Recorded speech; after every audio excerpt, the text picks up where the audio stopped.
საღამო მშვიდობის ამ ტელეკომპანია გურჯაანის ეთერიდან ახალ ამბებს მე თამარ გორხელაშვილი გაგაცნობთ. დღის მნიშვნელოვანი ამბების შესახებ ნახოთ ანონსი. გაყიდული საძოვრები ჩუმლახში მესაქონლეებმა მიწის დაბრუნების მოთხოვნით მასშტაბური აქცია დააანონსეს. ჩამოატარეთ ამაში ბაკ ვატარეთ ამ ასფალტზე რა ვაჭამოთ ამ ზოროხებს. საძოვარი იყო ძალიან ბევრი. სუყოლგან დაიყიდა, სუყოლგან მიიგდეს. მოუვლელობის გამო მოსახლეობა საფლავებამდე მისვლას ვერ ახერხებს, ვის ევალება ტერიტორიის მოვლა პატრონობა. არ არის მოვლილება საიდან არის. მე ამდენას ვერ დავძრა, ვერ ნათვალი, რა ვქნათ. მე კი ბატონო გავანებებ თავს და წავალაქენა. გურჯაანის სოფლების დიდ ნაწილს სკვერები არ აქვს, რატომ არ მოიძებნა ამისთვის თანხები და რა ალტერნატივა გამოძებნეს ახალგაზრდებმა. უმეტესად აქ არიან და აქ იკრიბებიან. უმეტესობა მეგობრებთან სახლში. არ ვიკრიბებთ, იმიტომ რომ არანაირი გასართობი არა. ავტოსაგზაო შემთხვევა სოფელ გურჯაანში. სხეულის დაზიანება არ არის, ყველაფერი არ არის. აქცია ანაგაში და დაპირისპირება ადგილობრივი ხელისუფლების წარმომადგენლებთან, რაც აპროტესტებს მოსახლეობა. ორი კვირის უკან მე ინფარქტი მივიღე აი ამ წყლის გულისთვის. საშუალებას არ აძლევენ იმისას, რომ მოვიდეს კაცი და კაცმა რაღაცა მოთხაროს. ეთერშია ტელეკომპანია გურჯაანის მთავარი საინფორმაციო გამოშვება. საძოვრების გარეშე დარჩენილი სოფელი ჩუმლაყელები დასხვისებული საძოვრების დაბრუნებას ითხოვენ. წინააღმდეგ შემთხვევაში კი საპროტესტო აქციების გამართვით იმუქრებიან. მოსახლეობის ინფორმაციით ადრე სოფელს 3 საძოვარი ჰქონდა, თუმცა ყოფილი ხელისუფლების დროს სამივე ისე გასხვისდა, რომ მათთვის არც კი უკითხავთ. ახლა კი მეპატრონემ საქონლის შეყვანა აუგრძელათ. დღეს ჩუმლაყელების პრობლემები ეთერ თეთრაძე მოისმინა. ყავდა 5 სული ძროხა, დავაყენე 2-ზე.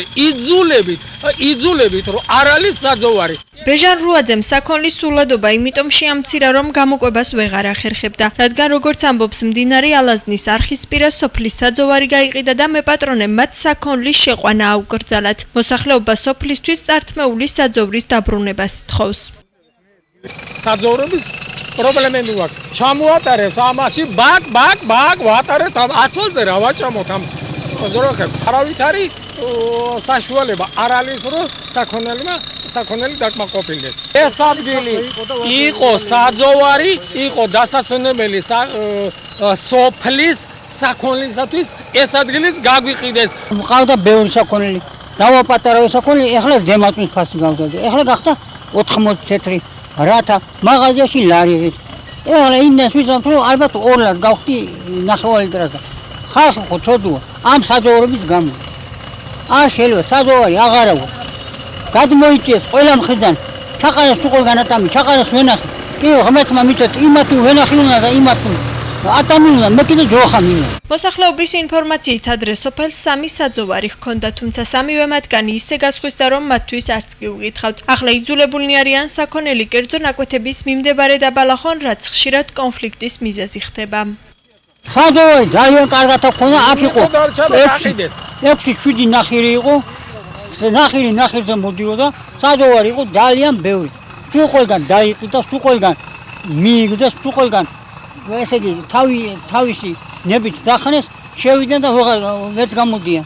სოფელში იყო 3 საძოვარი, ერთი ქარხნის გადმოსული, ღვინის ქარხნის გადმოსული, ის გადაგვიხნეს, იმაზე ხმა არ მოიღეთ, გავჩუმდით. მეორეც მოხნეს, იმაზე ხმა არ მოიღეთ. და ეხლა ეს მესამესაც ნახეთ, აი რა დღესია, საქონელსაც წავიყვანოთ, არ ვიცი. ადრე იყო ხოლმე 40 სული, 45 სული ძროხა. და ვაბალახებით შორი, ეხლა 10 სული ძროხისთვის ვერ მოგვივლია. აი ყველანაირად თავიწოვებენ სოფელში ცხალს, არანაირი ის არ აქვს, შემოსავალი წყაროა ეს საქონელი და თუ მესაქონლეობაც არ იყო რაღაც სოფელია მას. აქციებს ვაპირებთ გამგეობის შენობასთან და ძროხასაც იქ ავყურეთ კლუბის ეზოში და იქ ვაბალახებთ, აბა აღარ არის, საძოვრები არ არის და სად წავიყვანოთ. ჩვენ საძოვარი. საერთოდ ხوارი რაიონში გამოყოფილი და სოფლის ნაკვეთია რა. ჩვენ დავთ იმ ნაკვეთზე. საძოვარი დაბრუნდა. რო ხალხი გეჭირდება ჩვენ. საძოვარი რო არის ბალახი არ არის და საქონელი შედის ნაკვეთებში. გამგებლის წარმომადგენლის ბადრი მირველაშვილის ინფორმაციით საძოვარი 2010 წელს სახნავს ათესი მიწის სტატუსით გასხვისდა. ვის ინტერესებში შედიოდა ეს მისთვის უცნობია, თუმცა სოფელი ამ ეტაპზე საძოვრის გარეშეა დარჩენილი. ეს ნაკვეთი გაიყიდა 2010 წელში აუქციონის სახით. შემდეგ 2015 წელს გაიყიდა უკვე მესამე პირზე. მანამდე ხალხმა იცოდა რომ ეს იყო საძოვარი, მაგრამ როგორც აღმოჩნდა ეს იყო სახნავს ათესი მიწა. არა გვაქვს ნამდვილად მაგის ინფორმაცია, ვის შეუცვალა მაგას ახს. ეს არის წინამთავრობის დროს გაყიდული და რა ვიცი, ალბათ გამოიძიებენ გაირკვევა როგორ გაიყიდა და რანაირად. ჩუმლაყელები ადგილობრივი და ცენტრალური ხელისუფლებისგან დახმარებას ითხოვენ, წინააღმდეგ შემთხვევაში აქციებით იმუქრებიან. გურჯაანის მუნიციპალიტეტში სასაფლაოების მოვლა პატრონობაზე ადგილობრივი ბიუჯეტიდან ყოველწლიურად 60,000 ლარი იხარჯება. მოვლენად მუშაობს 36 კაცი, თუმცა თითქმის ყველა სოფელში სასაფლაოები მოვლელი და აბალახებულია. მოსახლეობა ჩივის, რომ ახლობლების საფლავებამდე მისვლა უჭირთ. ვინ არის პასუხისმგებელი მათ მოვლა პატრონობაზე დღეს ვერაიაშვილი არკვევდა. მოუვლელი და აბალახებული სასაფლაოები გურჯაანის თითქმის ყველა სოფელში კვლავ გადაუწყვეტელ პრობლემად რჩება. ეს ველისციხის სასაფლაოა, რომელიც მხოლოდ შესასვლელშია გასუფთავებული. ველისციხელების ნაწილს მიაჩნია, რომ საკუთარი საფლავი და მიმდებარე ტერიტორიას თავად უნდა გაასუფთავო. ზოგის აზრით კი ტერიტორიულმა ორგანომ უნდა უზრუნველყოს მისი გაწმენდა. ველისციხის მომლელი მე ვარ სასაფლაოზე და რასაც წამლებს მიგზავნიან, მე იმას ვასხამს უყოლაფერს კაცო.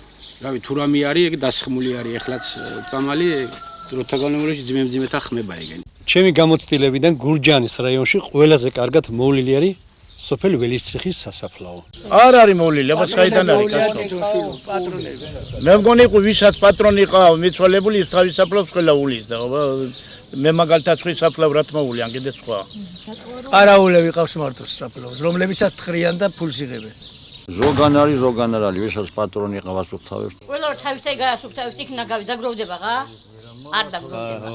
რამდენიმე თვის წინ ველისციხის თეატრის დირექტორმა ნუნუ კარდენახიშვილმა სასაფლაოს გასუფთავების ალტერნატიული გზა შესთავაზა ველისციხელებს. მან თეატრის თანამშრომლებთან ერთად ორგანიზაცია ჩამოაყალიბა და თითო ოჯახს 1 ლარის სურვილისამებრ გადახდა შესთავაზა, თუმცა მათ სასაფლაოს მხოლოდ შესასვლელი ნაწილის გასუფთავება შეძლეს, რადგან ახალმა წამოწყებამ არ გაამართლა და ხალხმა მათ მხარი არ დაუჭირა.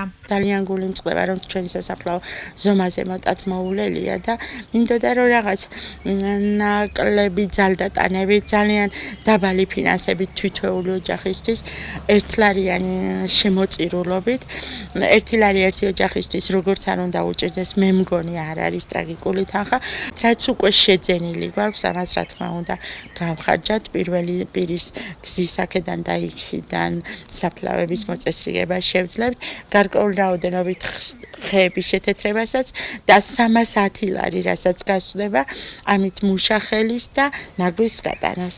შევწყვიტეთ, იმიტომ შვილო, რომ ეს სალაპარაკო არ გამხდარიყო, ეხლა ვიღაცა ეჭვში არ ჩავარდნილიყო, რომ აი ის თანხები ესე არის ხარ, მიუხედავად იმისა, რომ ყველა საბუთი ადგილზე გვაქვს, რაც გაიხარჯა. თანხაც ადგილზე გვაქვს. ეს კი ჩუმლაყის სასაფლაოა. აქაც საფლავებამდე მისასვლელი გზა აბალახებულია. მისი ზედამხედველი ნოდარ ლიპარტაშვილი ამბობს, რომ მარტო ვერ უმკლავდება ტერიტორიის გაწმენდას და ბალახების შესაწამლის საშუალება მხოლოდ 4 ლიტრი მისცეს, რაც მისი აზრით საკმარისი არ არის. სასაფლაოს მოვლელობაზე ჩივის მოსახლეობაც. მე ამდენას ვერ დავძრავ, ვერნათვალი რა ვქნებ. მე კი ბატონო გავანებებ თავსა და წავალ აქედან. მე მითხრა, ჯაგები გაკაჭეთო, მაგრამ მე იმ ჯაგებსა და მე როგორ მოული, აქ იყო ბრიგადა ადრე მოსული. ისინი კაჭავდნენ გენათვალი და მე ახლა რა უყო, რა ვქნა, აი მე რა ცელი მიჭირავ, მე იმას ვაკეთებ გენათვალი და დანარჩენი მე არ შემიძლია. ახლა ყველა საყა მიცვალებული და ვის გაუხარდება როცხენმა და ღორმა იაროშიგა. უნდა უეჭველათ ვიღაცა უნდა იყო მოუაროს რა. მოულელია ძალიან ახლა. ყურადღება იქცევა უნდა. ვიღაცა ვისაც აბარია რა ვიცი, მე ხარ მოული რა. თუ არა და თვითონ ყველა მიცვალებული ვისაც არის, უნდა მოვიდეს შემოთიბოს მაინც არის გარშემო, რომ უპატრონოთ არ იყოს იმდებული სასაფლაო. სასაფლაოების ზედამხედველობა კი დაახლოებით 1 წელია გურჯაანის მუნიციპალური სერვისის სამსახურსაბარია. მისი ხელმძღვანელის ზაზა ჯადუგიშვილის ინფორმაციით, მათი სამსახური რეგულარულად ასუფთავებს რაიონის ყველა სასაფლაოს. მე ამ სამსახურში მყავს 2 ადამიანი, რომელიც აკონტროლებს მთლიანად, ერთ-ერთი ჩემი მოადგილეა და მეორეც იმის და რომელიც მუდმივად აკონტროლებს სასაფლაოებს. არის რაღაც ხარვეზები გვაქვს, ბევრი რამე შესაძლებელიც, მაგრამ ძირითადად აი ხა პირველი ეტაპი მორჩით უკვე ბალახის წამალის დასხმა, გათიბები, ეხა დღეიდან უკვე დაიწყო მეორე ეტაპი ბალახის დასხმა, შემოვლები, დათვალიერება სასაფლაოების. გურჯაანის რაიონში ველისციხეს 2, დანარჩენ სასაფლაოებს კი თითო მომვლელი ემსახურებათ. მათი ყოველთვიური ანაზღაურება კი 100 ლარია. კიდევ ერთი პრობლემა გურჯაანის სოფლებში. ახალგაზრდებს დასასვენებელი ადგილები თითქმის არ აქვთ. გურჯაანის მუნიციპალიტეტის განმგებლობაში კი აცხადებენ, რომ სოფლებში სკვერების მოწყობა არ იგეგმება და საკითხით მხოლოდ ოფიციალური მიმართვის შემთხვევაში დაინტერესდებიან. მანამდე კი აბიტურიენტების უმაღლეს სასწავლებელში ჩაბარების სიხარულს ისიც აძლიერებს, რომ მალე სოფლიდან საცხოვრებლად ქალაქში წავდნენ და მეგობრებთან ერთად საღამოების გატარება სახლში აღარ მოუწევთ. რაიონში მცხოვრები ახალგაზრდების პრობლემაზე სიუჟეტი ნინო სამნიეშვილმა მოამზადა. კახეთის სოფლებში ახალგაზრდებს არა მარტო გართობის საშუალება არ აქვთ, მათთვის პატარა ბაღიც კი არ არის, სადაც საღამოობით რამდენიმე საათი შეიკრიბებიან. ვაკურციხეში დაახლოებით 3500 ადამიანი ცხოვრობს და ამ ხელ სოფელში ერთი სკორიც კი არ არის. სკორის ეს პატარა ეზო არის ერთადერთი ადგილი, სადაც ახალგაზრდები საღამოობით ისვენებენ. აქ მხოლოდ 4 სკამი დგას და შესაბამისად აქ დაჯდომა დასწრებაზეა. ვაკურციხის საჯარო სკოლაში 314 მოსწავლე სწავლობს. აქედან ნაწილი საღამოს ისევ სკოლაში, ამ ეზოში ბრუნდება. სოფელში ეს ერთადერთი ყველაზე კარგი გარემოა, რომელიც ახალგაზრდებისთვის სკვერის როლს ასრულებს. სკვერი არის სადმე, სადაც შეგიძლიათ დასხდეთ? აი მე არა. ჩვენ არ ვიცით ეგეთი რამე ისეთი სკვერი. ერთადერთი სკვერი ეს არის სკოლის ეზოა? კი, მასე გამოდის. ესე გამოდის, სხვაგან არ არის არსად. აქ მოდივართ ხოლმე გასართობ. ნაწილს კი აქ მოსვლას ისევ ურჩევნია საღამო მეგობრებთან ერთად სახლში გაატაროს. კატეგორიებად არის დაყოფილი, ვისაც მოსწონს აქ ყოფნა და ვისაც სიამოვნებს, უმეტესად აქ არიან და აქ იკრიბებიან. უმეტესობა მეგობრებთან სახლში. ესე იგი თქვენი გასართობი ადგილი არის საცხოვრებელი სახლი, სადაც იქნება. მეგობრების სახლი და ასევე სკოლაც ნაწილობრივ. ანუ საჭიროა, იმიტომ რომ 4 კომპიუტერზე არიან ბავშვები ახლა. ესე გამოვლენ გაერთობიან, სუფთა ჰაერზე იქნებიან. ეს სტადიონი კი ჭანდრელების ერთადერთი გასართობი ადგილია. იმის გამო რომ აქაურებს სკვერი არ აქვთ, ახალგაზრდები ძირითადად საღამოობით აი ამ მინდორში იკრიბებიან. აი ეს კუთხეა ჭანდრელებისთვის სკვერიც და საყვარელი გასართობი ადგილიც, ამიტომ განსაკუთრებით უფრთხილდებიან. სკოლაში 200-ზე მეტი მოსწავლე სწავლობს და მათ სხვაგან წასასვლელი არსად აქვთ. ადგილობრივ ხელისუფლებას თხოვენ, რომ ელემენტარული სკვერი მოუწყონ. საღამოობით არ ვიკრიბებთ, იმიტომ რომ არანაირი გასართობი არა და ვერც ვიკრიბებით და ვართ სახლში. უფრო იყოს ბავშვების ჩვენი ტოლი, ბავშვების გასართობი. მე ამას ვისურვებდი, რომ ერთად შევკრებულიყავით და გაგვერთა ერთად. ჩვენ გვჭირდება ძალიან ბევრი რამ, იმიტომ რომ ჩვენ სოფელში არანაირი გასართობი არის ახალგაზრდებისთვის და თუ გაგვიკეთებენ და დაგვეხმარებიან, კარგს იზავენ, იმიტომ რომ მართლა არაფერი არ არის ახალგაზრდებისთვის გასართობი და გამოსასვლელი. დღეს გურჯაანის გამგეობამ ამ საკითხზე კომენტარი იმიზეზით არ გააკეთა, რომ სოფლებში ახალგაზრდებისთვის სკვერების მოწყობას არ აპირებენ. პრესამსახურის ინფორმაციით თუ ოფიციალური განცხადებით მიმართავენ, კიდევ შეიძლება რომ საკითხით დაინტერესდნენ. არადა გამგეობაში ახალგაზრდული სამსახურიც კია შექმნილი, თითოეული თანამშრომელი კი დაახლოებით 500 ლარამდე ხილფას იღებს, რაც აკეთებენ ახალგაზრდებისთვის კი უცნობია. მე-12 კლასელებს უხარიათ, რომ მიზეზი მიეცათ და მალე უმაღლესში ჩაბარების გამო სოფელში აღარ იცხოვრებენ. ეს მოსწავლეები ჯერ მე-8-9 კლასში არიან, მათაც სურვილი აქვთ, რომ აბიტურიენტობის ასაკი სწრაფად მოუახლოვდეთ. ყოველ წელს გამგეობიდან 10,000-ობით ლარი იხარჯება სხვადასხვა საკითხებზე. ახალგაზრდებისთვის კი სულ რაღაც 5,000 ლარიც კი ვერ მოიძებნა, რომ პატარა სკვერი ქონდეთ. შედეგი კი ის არის, რომ ბოლო 12 წლის განმავლობაში კახეთიდან ქალაქში საცხოვრებლად დაახლოებით 80,000-მდე ადამიანი გადავიდა. ავტოსაგზაო შემთხვევა სოფელ გურჯაანში. სხეულის დაზიანება არ არის, სხეული არ არის. აქცია ანაგაში და დაპირისპირება ადგილობრივი ხელისუფლების წარმომადგენლებთან, რაც აპროტესტებს მოსახლეობა. ორი კვირის უკან მე ინფარქტი მივიღე აი ამ წყლის გულისთვის. საშუალებას არ აძლევენ იმისას, რომ მოვიდეს კაცი და კაცმა რაღაცა მოთხაროს.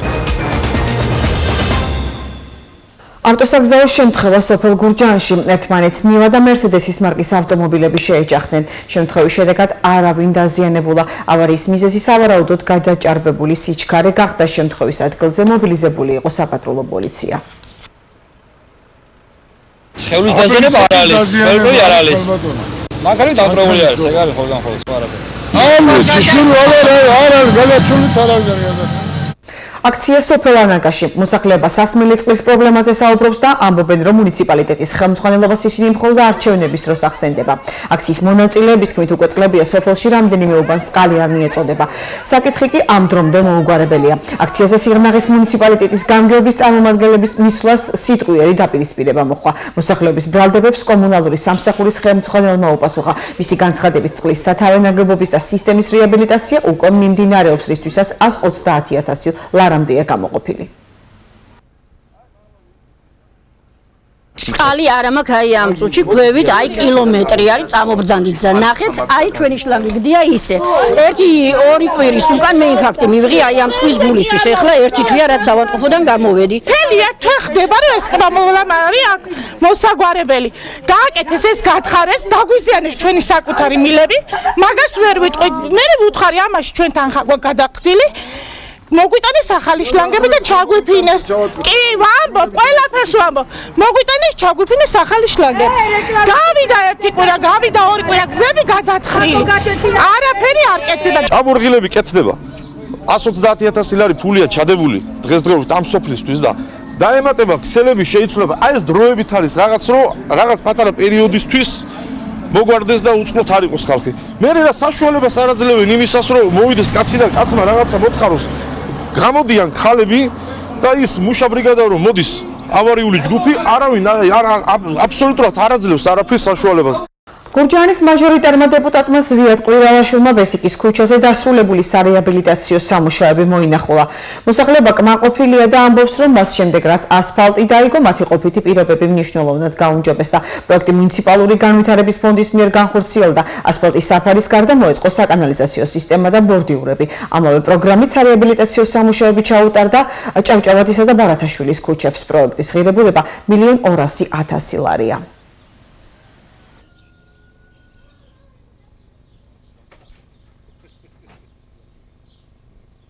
დასრულდა უკვე პროექტი ექსპლუატაციაში იქნა უკვე მიღებული მუნიციპალიტეტის მხრიდან ამ ქუჩებს მოუწესრიგდათ 30 წლიანი მოუწესრიგებელი პრობლემები, ინფრასტრუქტურული პრობლემები, ამ ქუჩაზე არ არსებობდა საკანალიზაციო სისტემა, მოწესრიგდა, კი არ მოწესრიგდა, უბრალოდ ახალი გაკეთდა. აღდგა ასფალტის საფარი, გაკეთდა ბორდიურები. წვიმა რომ მოდიოდა ხოლმე გუბეები იდგა. ბავშვები ვერ გამოდიოდნენ გარეთ, ტალახი, ტვერი, კანალიზაციაც რო გაკეთდა ძალიან დიდი მადლობელი ვართ. არც სუნია, ელემენტარულად სუნიც დგებოდა და სისუფთავეც არის თავარია. ლაფი იყო, უბედურება ქვიშა იყო, ქვა იყო, აქა-იქა უბედურად ტაჭკა რომ მიდიოდა ვერ ვარდებოდა. ეხლა განაცვალე ძალიან დიდი მადლობელი ვართ, რომ ესეთი ის გაკეთდა. იზურნებთ თავრობიდან. მე მგონი არ მევესწროდი, მაინც მევესწარი. რაც შეეხება დაგეგმილ ინფრასტრუქტურულ პროექტებს, ხვაიდან სოფლის მხარდაჭერის პროგრამის სამუშაოები რაიონის ყველა სოფელში მასიურად დაიწყება. ამისათვის ბიუჯეტიდან 1.95.561 ლარი დაიხარჯება. სულ 30 სოფელში 138 პროექტი განხორციელდება. ძირითადი პრიორიტეტები საბავშვო ბაღებში სამზარეულოების რეაბილიტაცია, მოწყობა, წყალმომარაგების სისტემების გააკეთება და შიდა საუბნო და სავარგულებამდე მისასვლელი გზების გაკეთება. სოფლის პროგრამები ფაქტურად უკვე დაიწყო სამუშაოები.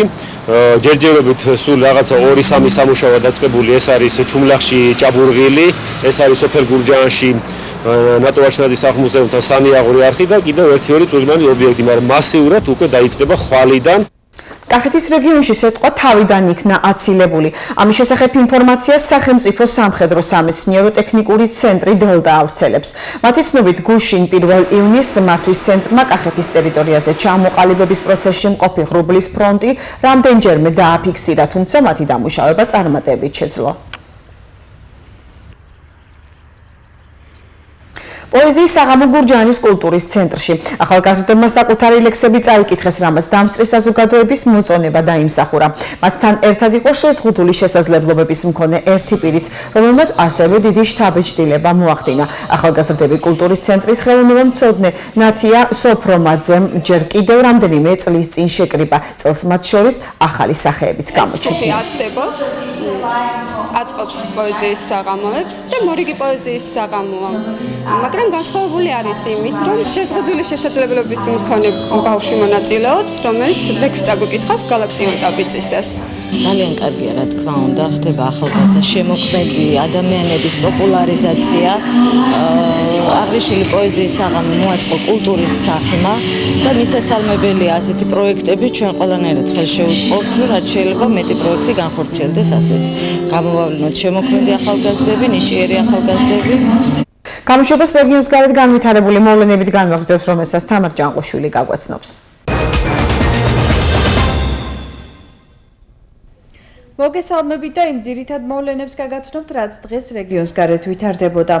საქართველოს პრემიერ-მინისტრი ირაკლი ღარიბაშვილი ეუთოს მოქმედ თავმჯდომარე სერბეთის საგარეო საქმეთა მინისტრ ივიცა დაჩიჩს შეხვდა შეხვედრაზე საქართველოს ეუთოს თანამშრომლობაზე და საქართველოს ოკუპირებულ ტერიტორიებზე შექმნილ ვითარებაზე ისაუბრეს.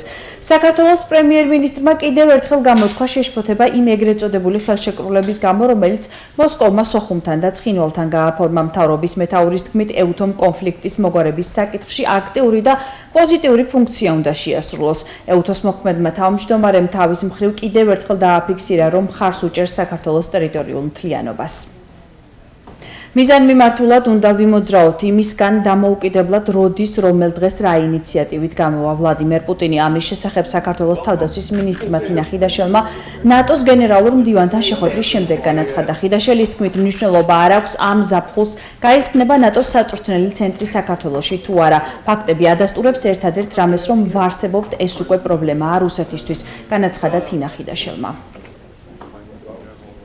შინაგან საქმეთა სამინისტროს სპეციალური და საგანგებო ღონისძიებების ცენტრის განსაკუთრებულ დავალებათა დეპარტამენტის დირექტორი მერაბ მალანია საქართველოში საფრანგეთის რესპუბლიკის საელჩო შიდა უსაფრთხოების ატაშე სტეფან როპერს შეხვდა. შეხვედრაზე მხარეებმა ორმხრივი თანამშრომლობის საკითხები განიხილეს. საზოგადოებრივი წესრიგის დაცვისა და უსაფრთხოების სფეროში ერთმანეთს გამოცდილება გაუზიარეს და მომავალი თანამშრომლობის პრიორიტეტები დასახეს. მომავალი ურთიერთობა დავსახეთ მიზნები 2016 წლისთვის გვაქვს გაწერილი გეგმა ურთიერთ თანამშრომლობის. განსაკუთრებულ დავალებათა დეპარტამენტისთვის ძალიან მნიშვნელოვანია საფრანგეთის საელჩოს დახმარება და გვერდში დგომა.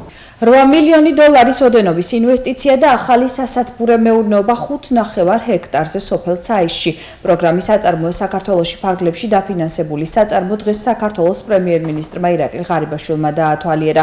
სამთავრობო პროგრამის ფარგლებში საწარმომ 2 მილიონი ამერიკული დოლარის დაფინანსება მიიღო.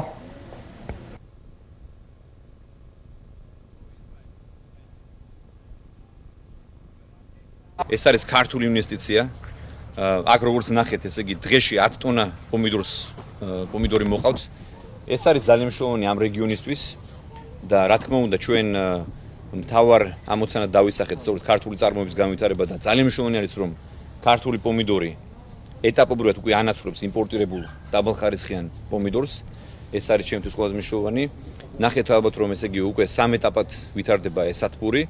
მანამდე უნდა აღნიშნოს რომ ეს გეიზერული წყლები და ეს რესურსი იყო გამოუყენებელი, სახელმწიფო არ აქცევდა ყურადღებას და სწორედ ჩვენი ხელისუფლებაში მოსვლის შემდეგ დავინტერესდით ამ რესურსით და ნახეთ ალბათ როგორ ეფექტურად ვიყენებთ. აქ ადგილზე დასაქმებული არის 45 ქალბატონი, თანამშრომლები არიან ესე ადგილობრივი მოსახლეობაზე დასაქმებული, 120 ადამიანი მუშაობს უკვე მშენებლობაზე და ეს არის ძალიან კარგი პროექტი. საფრანგეთის პოლიციამ საქართველოსდან ჩასული 33 პირი დააკავა, რომლებიც ორგანიზებულ დანაშაულებრივ ჯგუფთან კავშირში არიან ეჭვმიტანილი. ამის შესახებ ფრანს პრესი იუწყება. ყოველდღიურად დანაშაულებრივი ქსელის ლიდერების მეთაურობით კოლოსალური რაოდენობის ძარცვა ხდებოდა. ზარალი ზუსტი ოდენობის დათვლა ძნელია, მაგრამ საუბარია ძალიან შთამბეჭდავ ციფრებზე, განუცხადა სააგენტოს ქალაქ ნანსის სპეციალიზირებული რეგიონთა შორისი სასამართლოს ვიცე-პროკურორმა გრეგორი ვეილმა. ასეთი იყო დღეს რეგიონის გარეთ განვითარებული მოვლენები. მე გემშვიდობებით ნახვამდის. უნიკალური შემთხვევა 24 წლის უკრაინელმა 2 თვეში 3 შვილი გააჩინა. როგორ უცვლის წყალი ღვინოს ადგილს? გამოშვებას უცხოეთის ამბებით განვაგრძობთ. რუსეთის პრეზიდენტი ვლადიმერ პუტინი ეგრეთ წოდებულ სამხრეთ ოსეთის დე-ფაქტო პრეზიდენტს ლეონიდ თიბილოვს შეხვდა. ამის შესახებ კრემლის ოფიციალური ვებგვერდი იტყობინება. გავრცელებული ცნობით მხარეებმა ორმხრივი თანამშრომლობის საკითხები განიხილეს და რუსეთსა და ცხინვალს შორის გაფორმებული თანამშრომლობისა და ინტეგრაციის შესახებ ეგრეთ წოდებული შეთანხმების განხორციელებაზე იმსჯელეს. ეგვიპტის სასამართლომ ექს-პრეზიდენტ მუჰამედ მურსისთვის სიკვდილით დასჯის მისჯის შესახებ საბოლოო გადაწყვეტილების მიღება გადადო. როიტერის ცნობით მურსის გარდა მოსამართლემ საბოლოო გადაწყვეტილების მიღებისგან თავი შეიკავა პარტია ძმები მუსლიმანების წამყვანი ლიდერების საქმეზეც. გავრცელებული ცნობით ამის მიზეზი ეგვიპტის რელიგიური ლიდერის დიდი მუფთის თხოვნა გახდა. მოსამართლის თქმით სასამართლო მუფთის მოსაზრება უნდა განიხილოს, ამიტომაც საბოლოო გადაწყვეტილების მიღება 16 ივნისამდე გადაიდო. ეგვიპტის ექს-პრეზიდენტს 2011 წელს ერთ-ერთი ციხიდან პატიმრების მასობრივი გაქცევის ორგანიზებაში ადანაშაულებენ. ჩინეთის ხუბეის პროვინციაში მდინარე იანძზე სამგზავრო გემის ჩაძირვის შედეგად 5 ადამიანი დაიღუპა, ასობით კი დაკარგულია. გავრცელებული ცნობით ბორტზე სულ 450 ადამიანი იმყოფებოდა, მათი უმრავლესობა 50-დან 80 წლამდე ასაკის ტურისტები არიან, რომლებიც ჩინური ტურისტული კომპანიის ორგანიზებით მოგზაურობდნენ. ადგილზე მაშველები მუშაობენ, ისინი გემის ბორტზე დარჩენილი ადამიანების გადარჩენას ცდილობენ, თუმცა სამაშველო სამუშაოებს ძლიერი ქარი და წვიმა აფერხებს. გავრცელებული ცნობით გემის ეკიპაჟს დახმარების თხოვნის შეტყობინება არ გაუგზავნია. ახლა კი საინტერესო ამბები, რომელიც პალიტრატივიმ გაავრცელა. უკრაინაში დნეპროპეტროვსკში ახალგაზრდა დედამ 2 თვის განმავლობაში 3 შვილი გააჩინა. მსგავსი შემთხვევა სამედიცინო პრაქტიკაში უნიკალურია. ხდება ჰერინატალური ცენტრის მთავარი ექიმი ლუდმილა პადალკო. ეს რთული ორსულობაა, თუ ქალი ერთ ნაყოფს ატარებს, მას შეუძლია ბოლომდე ატაროს, მაგრამ თუ ნაყოფი 2 ან 3-ია, მაშინ მშობიარობა ნაადრევი იქნება. პირველი გოგონა 4 დღეში დაიბადა, მისი 2 და კი 38 დღის შემდეგ. ეს ძალიან რთული შემთხვევაა, ხდება მთავარი ექიმი. ამჟამად ახალშობილები ექიმების მეთვალყურეობის ქვეშ არიან, დამოუკიდებლად სუნთქავენ და გამოჯანმრთელდებიან.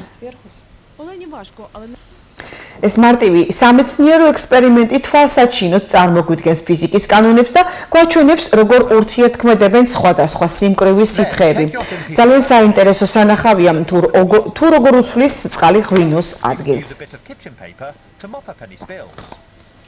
ნიკო ფიროსმანის არსენალის მთაღამით საჩუქრად ხელოვნების მუზეუმს გადაეცემა. გამოშვებაში ასევე ნახავთ.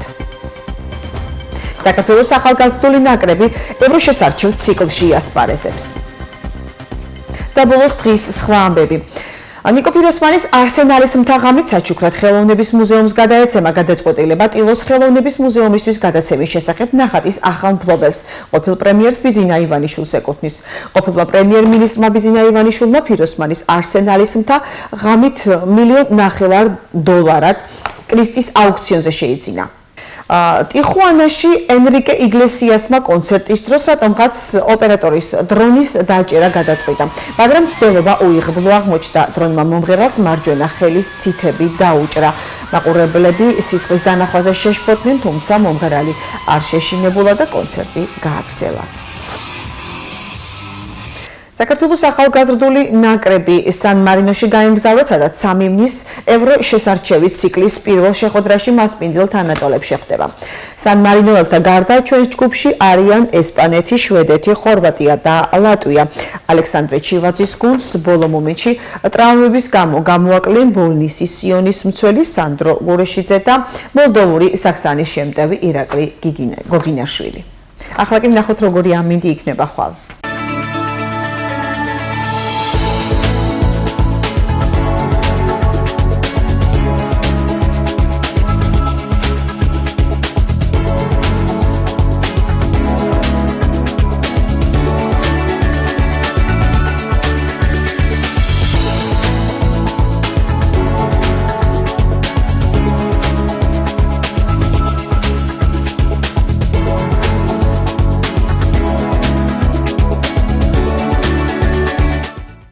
ჩვენი გამოშვება ამით დასრულდა, ნახვამდის.